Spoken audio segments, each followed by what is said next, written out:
मनसा बुद्ध्या केवलैरिन्द्रियैरपि योगिनः कर्म कुर्वन्ति सङ्गं त्यक्त्वात्मशुद्धये.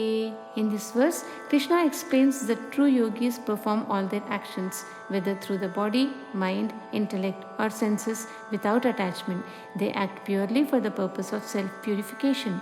This means that a yogi does not work for personal gain or pleasures, but to purify the self and grow spiritually.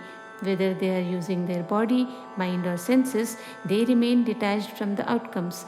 Their goal is inner growth and cleanliness of the heart and soul, which leads them closer to spiritual liberation. Yuktah karma phalam tyaktva shantimapnoti naishtikim ayuktah kamakarena phale sakto nibadhyate. In this verse, Krishna explains the difference between a person who is united with yoga and one who is not.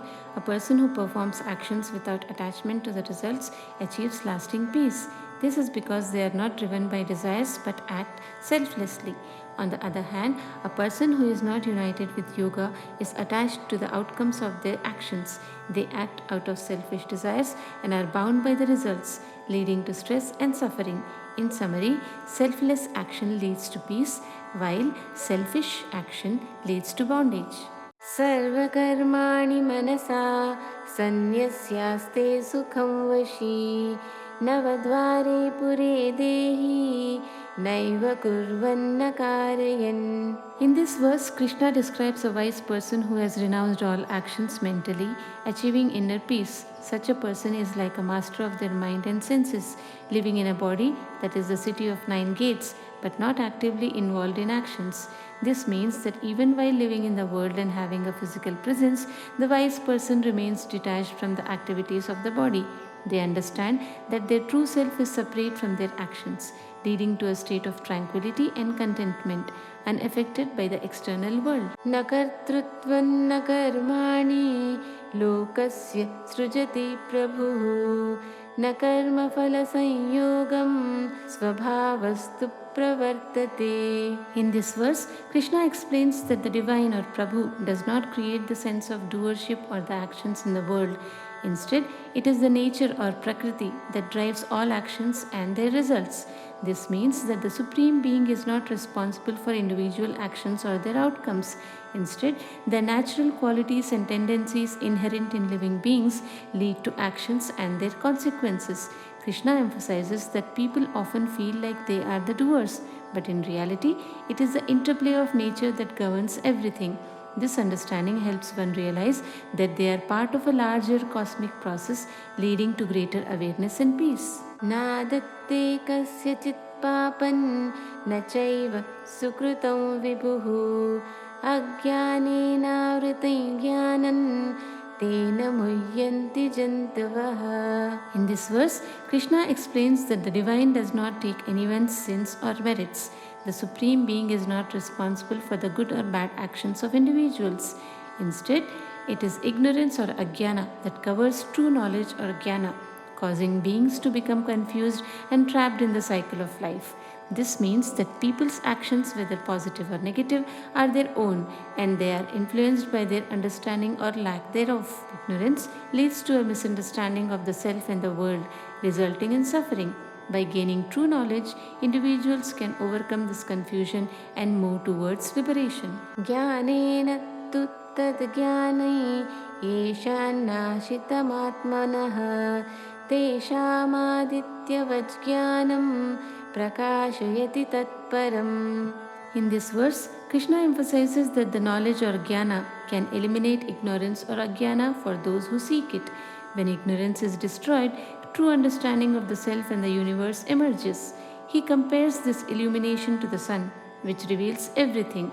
Just as sunlight brightens the world, knowledge enlightens the mind and heart.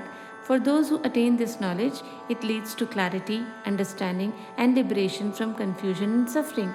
Thus, seeking knowledge is crucial for spiritual growth and awakening. Tad buddhyastadatmanas tannishtastat parayana gacchantya पुनरावृत्ति ज्ञाननिर्धूतकल्मषाः. In this verse, Krishna explains that those who possess true wisdom, identify with the eternal self, and are firmly established in that understanding are fully dedicated to the pursuit of knowledge. Such individuals, whose sins and impurities are cleansed by knowledge, attain liberation and do not return to the cycle of birth and death.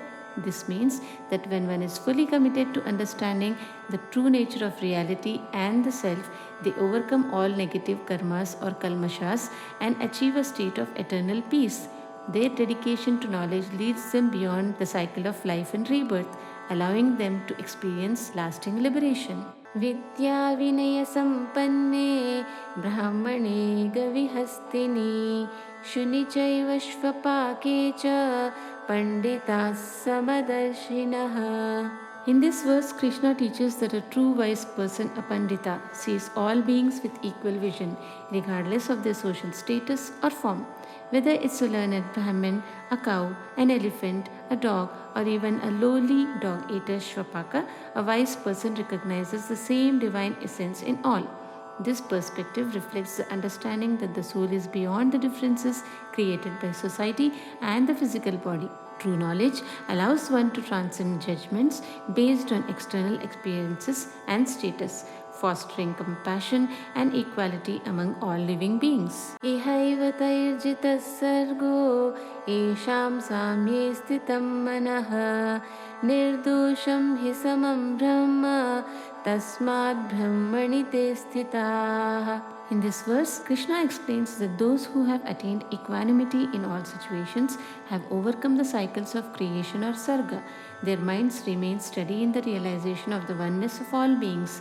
He emphasizes that Brahman, the ultimate reality, is without faults and is the same for everyone. Therefore, those who are established in this understanding remain connected to Brahman and experience peace and liberation.